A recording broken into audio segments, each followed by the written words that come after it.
I'm going to go ahead and get started. Good morning, everyone. Welcome to EthAtlanta. This is the baselining Salesforce session or workshop. So we have about 30-minute workshop. We'll go through how we're baselining Salesforce and a few other things that we're doing on the platform with Provide. So my name is Dominic Steil. I'm the co-founder and CTO of DAPPS Inc. We are a ISV in the Salesforce ecosystem. It was founded in about 2017. We've been building blockchain applications well before that as well. Been in the Salesforce ecosystem for a while now.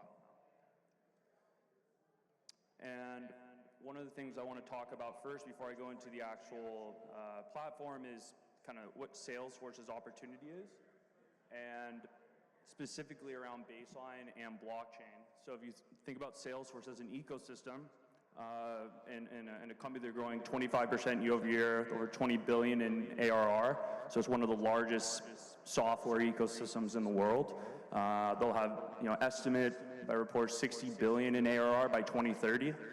So from a market perspective, we're very excited about it. It's a great platform and ecosystem to be a part of. But what we discovered is Salesforce customers need a mechanism to tokenize their systems, synchronize and automate these different B2B workflows on a common frame of reference. So what does this mean? What we're going to look at is how they can use the Ethereum mainnet to essentially do this, how they can synchronize and automate across different organizations or across even different platforms outside of Salesforce. So what did we hear from customers? Here's really the hair on fire problem that we discovered is you have custom B2B logic and data siloed across systems of record, but even across Salesforce environments. So coming from the Salesforce ecosystem, like 2013 to 2016, we were selling contract management applications, configure price quote applications, but these were all really like single party B2B apps. You would, generate a document, you send it over to your counterpart, but there was really no way to actually ensure that your counterparty and you are actually in sync. You had to constantly try and reconcile data, or you go to some sort of repudiation. And so how could it be that customers using the same app from the same company can't share or synchronize their systems? Or, why doesn't one Salesforce org automatically reconcile with another Salesforce org? It's kind of the questions that I was asking at the time. And sometimes we would ask, like, what about portals? What about communities? They can log in, but really you're still kind of having to trust that the data that you're entering into that system is, not going to be changed on behalf of, or on the other counterparty side. So the question we asked ourselves was, what if we could leverage Ethereum and smart contracts to make Salesforce a multi-party workflow platform? And what if the entire middle office was actually synchronized on blockchain? And so this is what I got pretty excited about in around 2016 with the start of Ethereum. And so that was one of the major things that led to the beginning of the company. So we said, let's create a middleware that connects Salesforce to Ethereum. And so we built that for Robson and allowed customers to develop smart contracts, transfer tokens. And then what do we do next? We start to talk to customers. So we spoke to all sorts of customers who wanted to automate and execute these different processes. This is insurance brokers and dealers. This is machinery dealers who want to do flex leases. This is suppliers, merchants, all these kind of multi-party networks. But essentially, there were some headwinds, right, with traditional blockchain or private blockchains in general at the time. So who writes and owns the contract logic? Who's responsible if there's a bug and it leads to losses? Who's operating the nodes in the network? Is it DAPPS Inc? Are you guys going to be running the nodes, or is it one of the parties that we're trusting to, maybe one of the larger companies is going to run the nodes, and we kind of have to trust them? How can we protect the input data? So, even if you codify like an SLA or an MSA, but wouldn't you, how are you going to ensure that the data that's going into the Ethereum network is not actually going to be leveraged or misused by someone else? And then lastly, this is a question we get, is just what can Ethereum or blockchain do that traditional like relational databases can't do? And why can't we just use a database to accomplish this? And so fast forward 2020, 2021, I think all of those problems have been solved, a lot of them for the most part, and we're now able to use zero-knowledge proofs and the public Ethereum mainnet in a novel mechanism for synchronization called the baseline protocol. And so I think the baseline protocol solves a lot of that. You have the neutrality of the common frame of reference in that no one really owns the public Ethereum network, so multiple companies can understand that it's not just someone running a bunch of nodes or one larger company running nodes. The second component is the circuits is what's being used across the different companies, so you don't have like one company actually controlling the contract logic. And then lastly, what can Ethereum do that relational databases can't do? We've discovered that over the past 3 years around tokenization, now NFTs, and now we're seeing verifying proofs on Ethereum. And so what we've done is we've partnered with Provide to essentially be a Salesforce client that allows customers to baseline their different instances, their different work steps, their different processes. And so our partnership with them is really allowing these Salesforce customers to easily create work groups and easily baseline their systems of record, in this case, their Salesforce workflows. So what is the DApp Suite value proposition?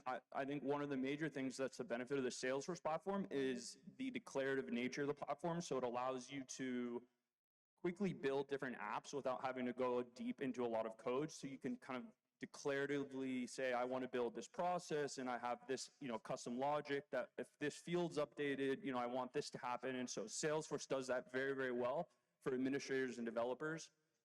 And so I think that's one of the benefits, and we'll show that in the demo today of how we can leverage something called Process Builder to essentially call out to the Ethereum network and baseline a specific purchase order. And then the other component to the DApp Suite value proposition is instead of posting data to the blockchain, we're actually just verifying the state of our SORs via proofs. So that's this whole concept of you don't need to really send data to a separate private network. And so it's a big change from the way things have been done. So what we'll see today is we're doing a quick demo of baselining a record using Process Builder. So we can baseline the record using a Salesforce invocable method. So invocable methods are kind of like a way to essentially codify, I want this to happen, and then you can plug it into this declarative interface called Process Builder. And then we'll lock the record, which is also a piece of code that allows you to maintain the consistency. And then we also have ability to send some USDCs, so we'll take a look how that works.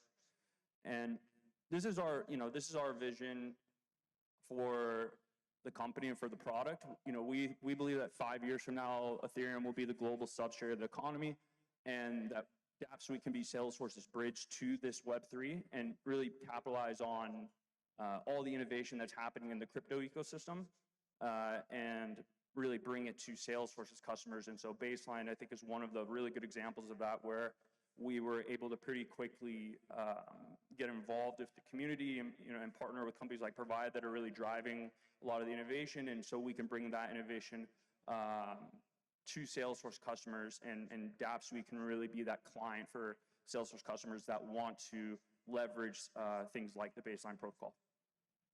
So with that, I will jump into a quick demo, and we will go through baselining a purchase order on Salesforce.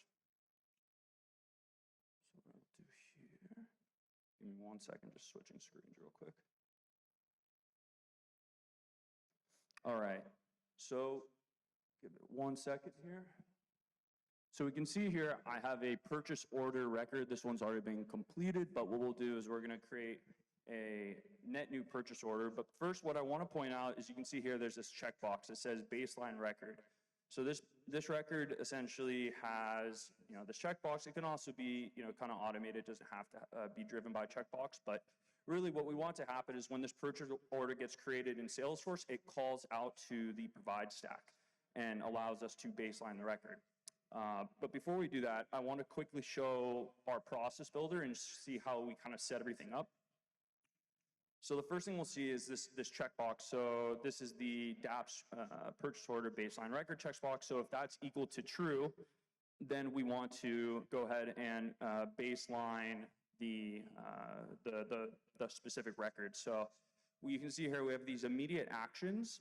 The first one is post business object. So when we post the business object, that's going to take the data from the purchase order, and that will basically call out to the provide stack.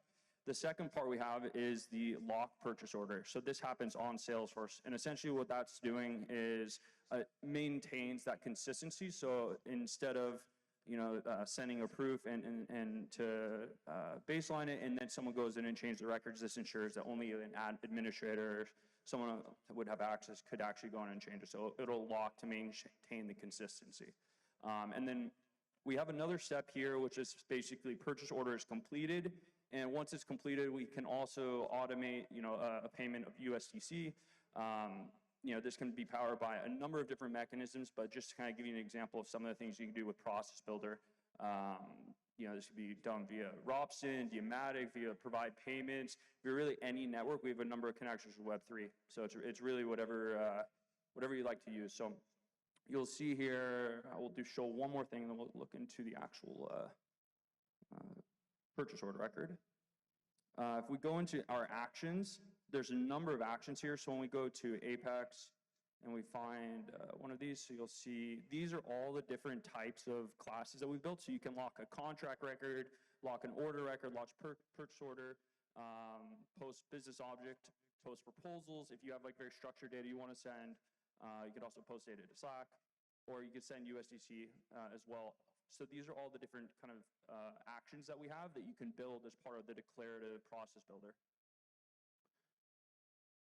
So now that we have our baseline call out, we can lock the purchase order, we'll also be able to send our USDC. We'll go ahead and activate the process builder. And then now we'll switch back to our purchase order and we'll create a net new one.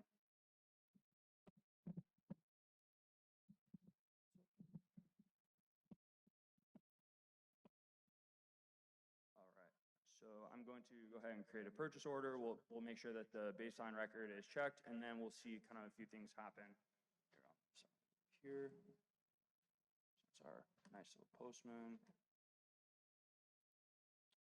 All right, so the first thing, just entering in, that's not really required fields, so just random data. And then we'll go ahead and baseline the record, and we'll just say this is going to be 28. And we just put in and our primary contact, Diego, who is basically who we're going to be sending the USDC to. So I'll go ahead and save this record. And the first thing we'll see, the purchase order was created, and then the baseline record here is checked. We'll also see here on our right, if we look into our CLI, or the baseline CLI, we can see we have a couple different runs. So we have Venture Industries and then Cloud Compute Inc., which is where Diego's working. And then if we go into the logs, we'll also see in the provide stack, we have our logs here, which are basically showing as these commands are coming in, the actual baseline output from them as well. So one other thing I want to point out is if I go and switch to Classic, familiar with Salesforce Classic, we'll also be able to see that that record is locked, and that's something you can see here on this little thing here. So that just shows that the record is indeed locked. You can also see in the purchase order history, in the action, it says it was created and then the record was locked. So that's just make sure that nothing changes when it's baselined. All right, so the next thing we want to do, let's change the status of this purchase order to completed. So typically this would be done by a counterparty and the other system of records. So this maybe be SAP, this could be Excel, this could be really any other counterparty system. So what we'll do now, because I have it running on here, I'll just run it from the CLI. So I'll just run it as, from this cloud compute, and we'll do the general consistency. And so the idea here would be as soon as this comes back from the counterparty, we would be able to update the status to completed. I'm just going to send hello world today because that's what we've been kind of sending. So I'll go ahead and send hello.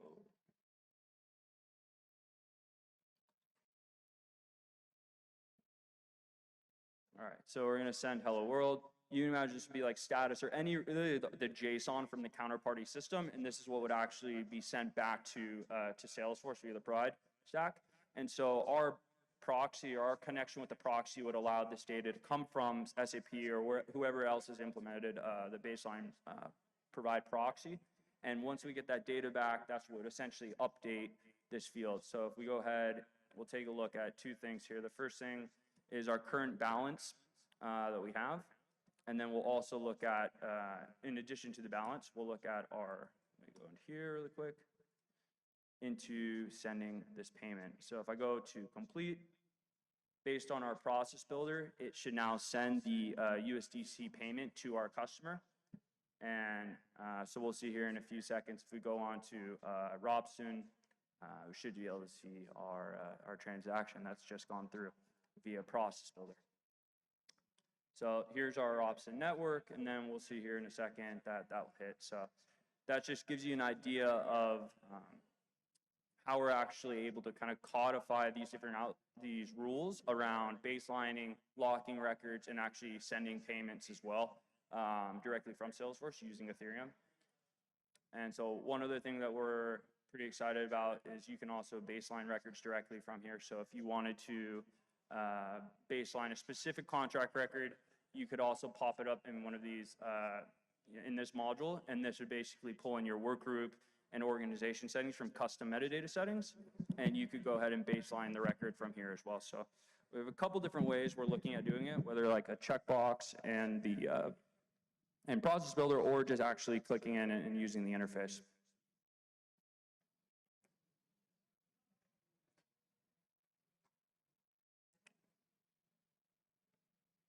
All right, and then there you can see that was our transaction that we just did from for 28 USDC or 0.28 USDC. So yeah, with that, I'm gonna go ahead and open it up for questions. You know, I hope this was helpful, at least to understand some of the ways that we're baselining Salesforce. So thank you for your time.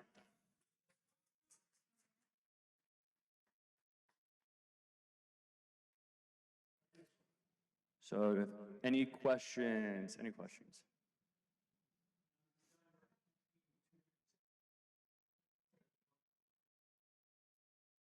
Yeah, that's absolutely a use case. So the question was, couldn't we do Salesforce to Salesforce? And yeah, absolutely. You can basically use the Provide stack and DAPPS suite to basically connect two different Salesforce orgs.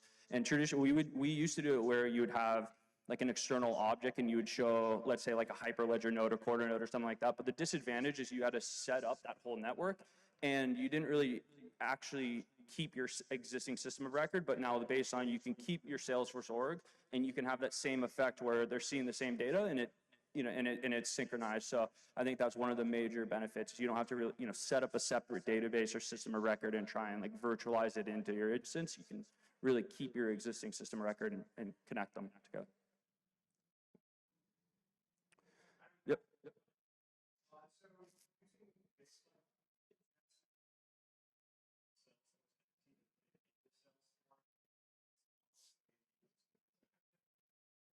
Exactly, yeah. So I know Provide has a number of connectors. So if the Excel connector, let's just take Excel for example. Let's say that the counterparty in this example is using Excel instead.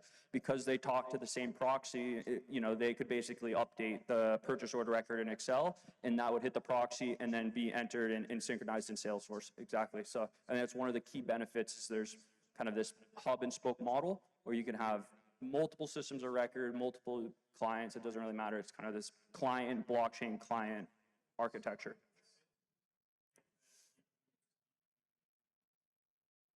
Well, no, they still have to buy Salesforce. So we're kind of like a modular add-on on top of the Salesforce platform. So you would still need Salesforce as a core platform, and we're kind of like an app on top of it, basically. I'm gonna do one because. Yes, it is. So on the Salesforce App Exchange, we do have a module called the DAPPS suite. And so if you go to, here, I'll pull this up, DAPPS suite on the App Exchange. We'll put this in here. yeah, so it's available on the Salesforce App Exchange today. And we just actually pushed a new release to DAPPS Suite 2.0 with all of the baseline integration. So yeah, and just through security view, all of that. So it's, yeah, it's ready to go. Thank you. All right, I think we have one more, or are we good?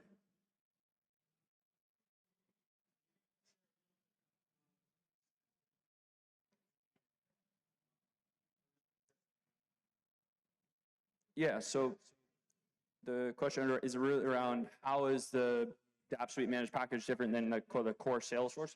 So we basically would package together the classes that allow you to call out to Ethereum, and then we have an open source middleware that does a lot of the communication between Salesforce and Ethereum, or now Salesforce and Provide. And so the main difference is, you know, out of the box Salesforce, you get like accounts, contacts, leads, opportunities, all of those standard like CRM objects. And then our managed package comes with, you know, things like tracking tokens and smart contracts and really all of the kind of Ethereum like objects you would want to track, and then allows you to do, you know, things like write contracts and send tokens. So and now baseline, you know, your system. So that's kind of the main difference of what our package does, managed package does. All right, so I think that's going to pretty much wrap it up. Thank you again for all the questions and times. Thank you.